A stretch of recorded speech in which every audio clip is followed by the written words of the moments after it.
করেন যদি বুঝমা আপনি চিন্তা ভাবনা করে দেখেন যে আপনি ফোর্সকে বেতন দিচ্ছেন, বোনাস দিচ্ছেন, ওদের ড্রেস দিচ্ছেন, ওদের 3 বেলা ব্রেকফাস্ট, লাঞ্চ, ডিনার খাবার দিচ্ছেন, এক্সট্রা যা যা লাগে দিচ্ছেন, সব কিছু দিচ্ছেন, ব্যাংক বেতন দিচ্ছেন শিডিউল টাইমে বেতন দিচ্ছেন। এরপরে কেন এদেরকে ট্রিপল ব্যাংক দিচ্ছেন, তারপরে হচ্ছে আপনার এয়ার ফ্রেট দিচ্ছেন কমিশন অনুযায়ী, এরপরে কেন ট্রিপল টেক্কা রয়্যাল 3 পার্টি, এটা ভারতের গেম, 3 পার্টি গোল্ড অথবা ফ্রি ফায়ার দিয়ে ফোর্সের ভিতরে, তখন এদের কাছে তো উইপন্স থাকবে, এদের কাছে তো সব কিছু থাকবে। তাহলে এদের কাছে যদি সব কিছু থাকে তাহলে কেন এরা, আপনি বেতনও দিলেন, সব কিছু দিলেন ডাবল, তখন সাধারণ মানুষ মানে রাস্তায় যারা ফার্মার বা শপার বা what ever kinds of what I am saying occupational non-government citizenship from America with 210টা কান্ট্রির যারা আছেন, এরা তো না খেয়ে মারা যাবে। বেতন, বোনাস, ড্রেস, টিএডিএ, গাড়ি ভাড়া, গাড়ি ড্রাইভারের পয়সা, মোজা ধুয়ে দিতেছেন, জুতা ধুয়ে দিতেছেন, এয়ার ফ্রেট দিতেছেন, সব কিছু। এজন্য এদের থেকে ফোর্সটাকে আলাদা করা, এবং ফোর্স আমেরিকান ফোর্স 2024 সালের 19শে নভেম্বরের ইলেকশনে যে ডোনাল্ড ট্রাম্প বিজয়ী হয়েছিল, এই ডোনাল্ড ট্রাম্পকে হোয়াইট হাউস ফোর্স বৈধ নিয়োগ দিয়েছে, white house parliament, white house নিয়োগ দিয়েছে, জাতিসংঘের সাধারণ পরিষদ নিয়োগ দিয়েছে, জাতিসংঘের নিরাপত্তা পরিষদের সেফটির স্বার্থে। এইটা নিয়োগপত্রটা রেখে, ডোনাল্ড ট্রাম্পকে রেখে এসএসএফটা স্ট্রং রাখতে হবে, আর ব্ল্যাকমেলারদের থেকে ছেড়ে দিতে হবে, যেগুলো ইয়াবাখোর, পিনাকটিনখোর, ড্রাঙ্কার বা মাগিবাজি করে, অথবা অত্যাধিক পরিমাণ টাকা দিলে রাখতে পারে না, অথবা হিরোইন খায়, অথবা ভায়াগ্রা খায়, অথবা হোয়াট এভার কাইন্ডস বিয়ার ভক্ত, বা হোয়াট এভার কাইন্ডস অফ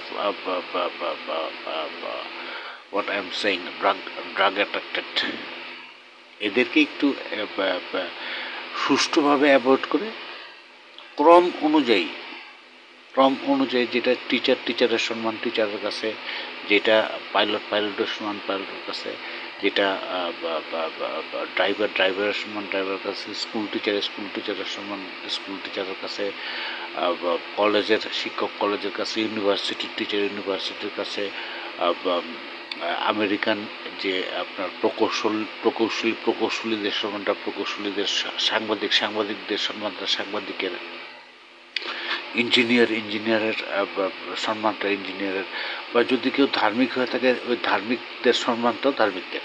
এই ক্রম অনুযায়ী ঠিক রেখে যতটুকু পারা যায় এগিয়ে গেলে আমার মনে হয় যে সমস্যার মধ্যে পড়তে হবে না। আর 210টা স্বাধীন এবং সার্বভৌমত্ব কান্ট্রি নিয়ে আমেরিকা মাতবরি করে, এখানে আপনাদের যে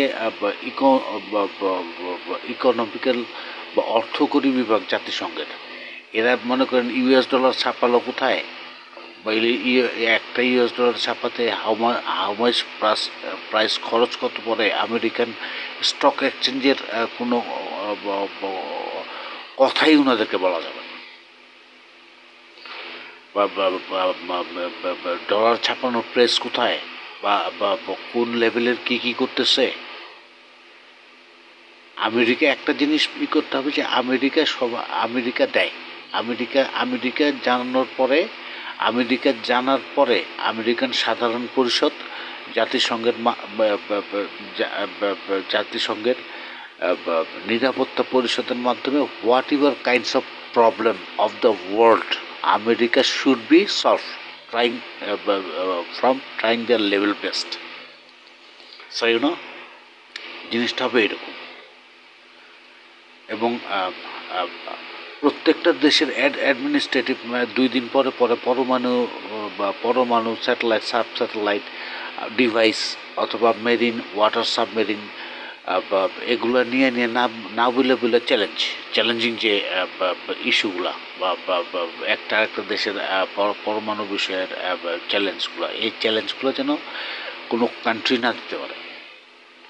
জাতিসংঘে যদি একটা জবাবদিহিতা থাকে অনেক ভালো হয়।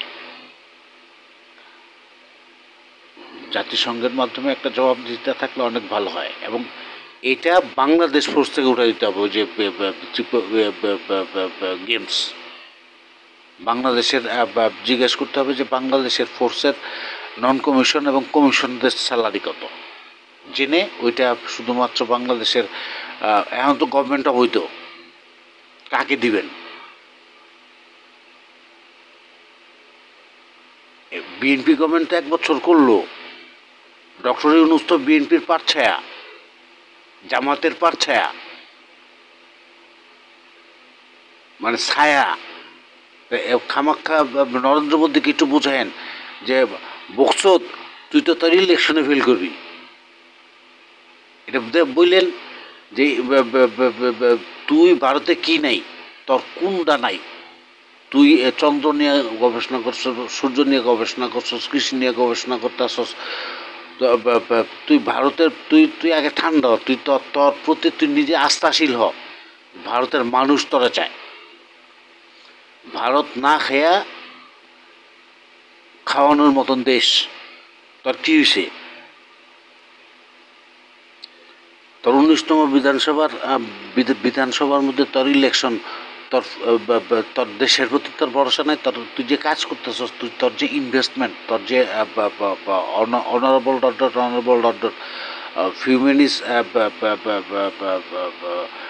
আপনার যে 12 মাসে 13 পার্বণ করে, একটা না একটা কোথার মধ্যে তো জয় থাকে। মানে আমি বলতেছি যে মায়ের প্রতি ভক্তি থাকে। মা কালী, মা দুর্গা, ভগবান শিবজি, তারপর হচ্ছিল থেকে শুরু করে মা গঙ্গা, মা যমুনা, মা সরস্বতী, ভগবান বিষ্ণু, তারপর হচ্ছে যশোদা মাইয়া অথবা মা মনসা অথবা ভূতনাথ অথবা নিতাই, যেটা মানে একটা দেবের প্রতি তো তার ভরসা থাকে। ওই ভরসাটা তুমি তোমার টাকা ক্ষতি করো কেন? এটা মা একটু বুঝাই দিই। ভারতটা এত সহজ না ভাই। দেখবো কি পাকিস্তান ইলেকশন করবো, ভারতে সাইজ করবো, পয়সাটা ভারতে দিতে হবে। আবার ভারত পাকিস্তান ইলেকশন করবো, পয়সাটা আপনাদের দিতে হইব। এটা কয়েও দিয়ে। আর সৌদি আরবে এগুলি জানা না, যেহেতু সৌদি আরবে একটা সময় নিজের অ্যাঙ্গেলে করলে পারবে। আর অনারেবল বরিস জনসন স্যারের বিরুদ্ধে যে গণ উত্থাপন করার চেষ্টা করে, 2 পানিশমেন্ট। সাংবাদিকের জায়গায় সাংবাদিক, ইঞ্জিনিয়ারের জায়গায় ইঞ্জিনিয়ার, পাইলটের জায়গায় পাইলট, ড্রাইভারের জায়গায় driver, whatever kinds of অকুপেশনে যারা আছেন, সেই সব অকুপেশনের প্রত্যেকের রেসপেক্ট দিয়ে দিলে ভালো হবে। আর কিছু ক্ষেত্রে কিছু প্রশাসনিক কর্মকর্তাকে চেঞ্জ করে নিলে হয়। চেঞ্জ করে নিলে আমেরিকান গভর্নমেন্টটা অবৈধ না। এখানে আরেকটা জিনিস যে দেখতে হবে যে কুমিল্লা থেকে কি অনারেবল কমলা হ্যারিস থাকতেন না অনারেবল কমরেজ মতলব থেকে রওনা হইতেন, এইটা দেখতে হবে। এখন ভাষা কোন কোন ভাষাগুলি প্রয়োজনে 1 বছর তো বিএনপি জামাত ছিল, আপনি বিশ্বাস করেন না যে তারেক জিয়াউর রহমানের সাথে 154টা মাদারচোদ বাটপার বাংলাদেশের দুঃসময়ের জাতির জন্য কাউ জ্বলে, সেই জায়গায় সজীব ভট্টাচার্য কত অনেস্ট। আর টু ইজ হিউম্যান, মানুষের মধ্যে ভুল দুটো আছেই, থাকবেই।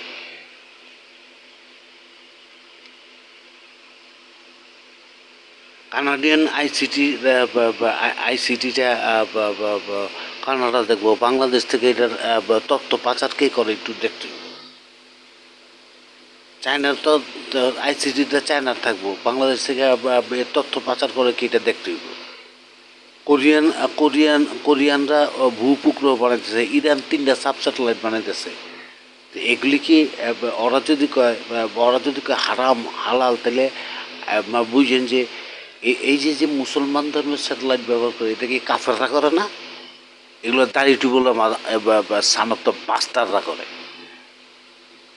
Good day, Mohammad Imranul Islam, amisoma.net, NBNS। Good day sir Joe Biden, good day Kamala Harris, good day forest grandmum, good day গুডমা, good day sir Donald Trump, good day good day 300.com, and honorable each and entire occupational team of American amisoma.net.